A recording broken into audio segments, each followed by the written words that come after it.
मनुष्यों को पुरुषार्थ चतुष्टय की प्राप्ति हो सके, इसके लिए भगवान ने अवतार लिया।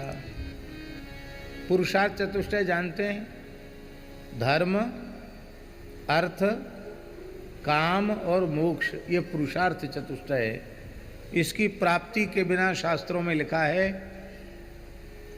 अजागलस्तनस्यैव तस्य जन्म निरर्थकम।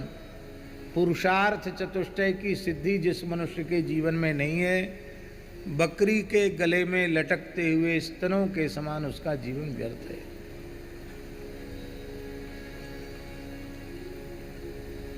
पुरुषार्थ चतुष्टय की सिद्धि कैसे हो?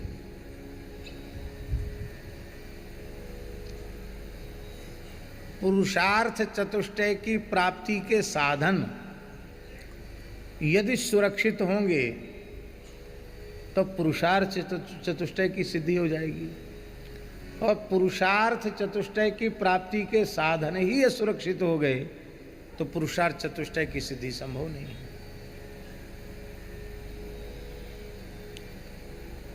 पुरुषार्थ चतुष्टय में सबसे पहला कौन है? धर्म। और धर्म की सिद्धि का साधन है ब्राह्मण। वैदिक सदाचार में प्रतिष्ठित, वैदिक धर्म पालन करने वाले, पवित्रात्मा भगवत भक्त त्रिकाल संध्योपासन संपन्न आहिताग्नि ब्राह्मण, वे साक्षात धर्म विग्रह हैं, धर्म का स्वरूप है। और ब्राह्मण ही नहीं रहेंगे, ब्राह्मणों को ही नष्ट कर दो। रावण की योजना थी ब्राह्मण समाप्त हो जाए, ब्रह्मत्व समाप्त हो जाए, तो ब्राह्मण ही नहीं रहेगा तो धर्म कहाँ रहेगा? अन्यथा न मानना। जाति का अर्थ मत लेना। ब्राह्मणों के जिन दिव्य गुणों के कारण गरिमा महिमा थी, उसका ह्रास हो जाना, ब्रह्मत्व का नाश ही ब्राह्मण का नाश है, जाति का नाश नहीं। ब्रह्मत्व का नाश ही ब्राह्मण का नाश है। न ठीक से संध्या है, न गायत्री है, न जप है। 8 बजे 9 बजे तक भी लोग सो के उठ रहे हैं।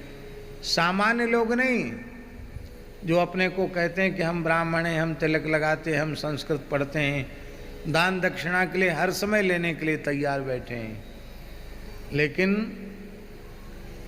समय से न सोना, न समय से जगना, न समय क्या खाना क्या नहीं खाना इसका विवेक नहीं, क्या करना क्या नहीं करना इसका विवेक नहीं।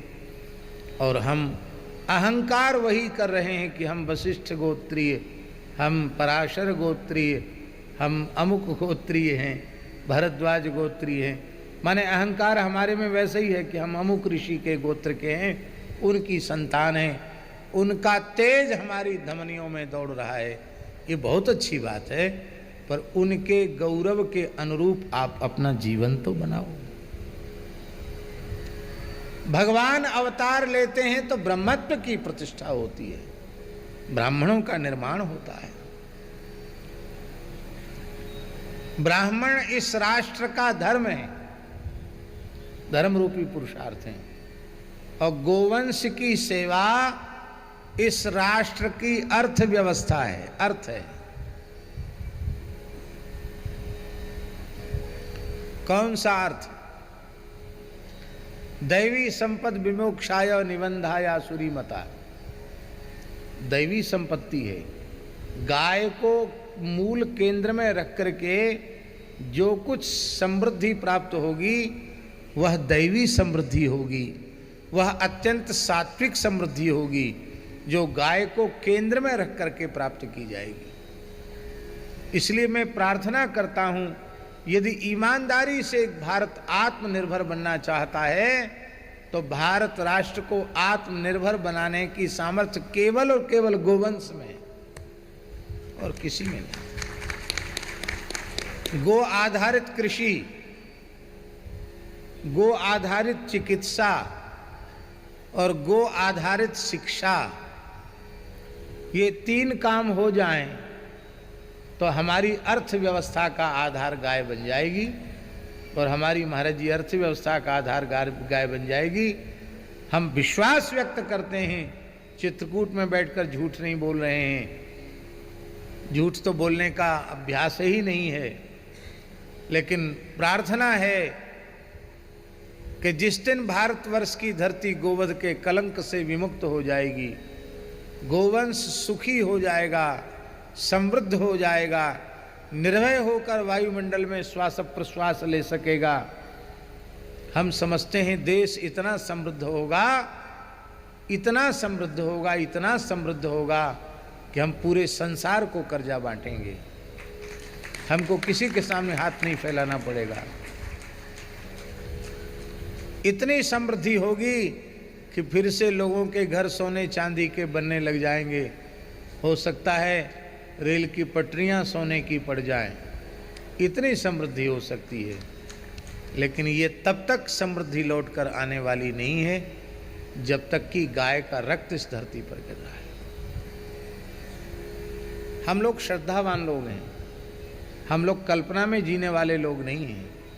हमारे शास्त्रों में जो प्राचीन राजाओं की समृद्धियों का वर्णन किया गया, अयोध्या मथुरा आदि की समृद्धि का वर्णन किया गया, वो किसी कवि की कल्पना नहीं है, वो सत्य है, वो वास्तविक है, वो तथ्य है। आखिर वो समृद्धि कहाँ चलेगी, इसका विचार हमें करना पड़ेगा। ब्राह्मण इस देश का धर्म है, इसलिए ब्राह्मण का तिरस्कार धर्म का तिरस्कार है, ब्राह्मण का अपमान धर्म का अपमान है। गाय इस देश की अर्थव्यवस्था का नाम है और देवता काम रूपी पुरुषार्थ को सिद्ध करने वाले हैं। विद्या की कामना हो तो सरस्वती की उपासना करे, अथवा विद्या कामस्तु गिरिशम दाम्पत्यार्थम उमाम सतीम, दाम्पत्य जीवन सुखी रहे तो भगवती गिरिजा की उपासना करो, इत्यादि प्रकार की बातें हैं ना।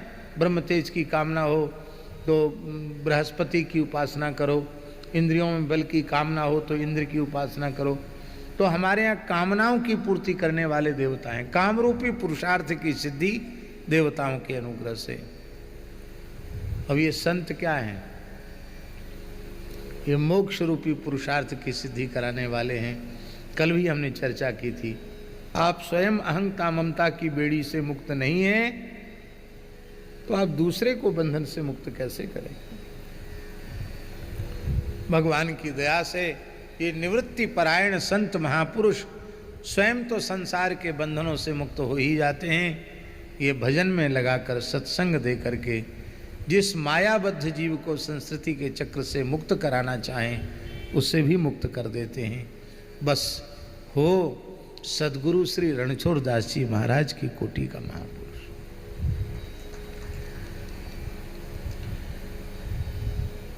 सद्गुरु जी ने चित्रकूट में रहकर भजन न किया होता, रघुवीर मंदिर की स्थापना न की होती, तो हम आप सब कल्पना कर सकते थे कि यहाँ बैठ कर के कथा सुनेंगे, उत्सव करेंगे, एक एक वर्ष में लाखों लाखों मरीजों की सेवा करेंगे, सफल ऑपरेशन करेंगे। इतने ब्राह्मण बालक वेद वेदांग का अध्ययन कर रहे हैं, इनकी सेवा का सौभाग्य हमें मिलेगा, ये हम सोच सकते थे क्या? ये संत की महिमा है। संत इस देश का मोक्ष रूपी पुरुषार्थ है। तो राम जी के अवतरण से चारों पुरुषार्थ सिद्ध हुए, चारों पुरुषार्थ पुष्ट हुए, चारों पुरुषार्थों की रक्षा हुई। विप्र धेनु सुर संत हित लीन मनुज अवतार।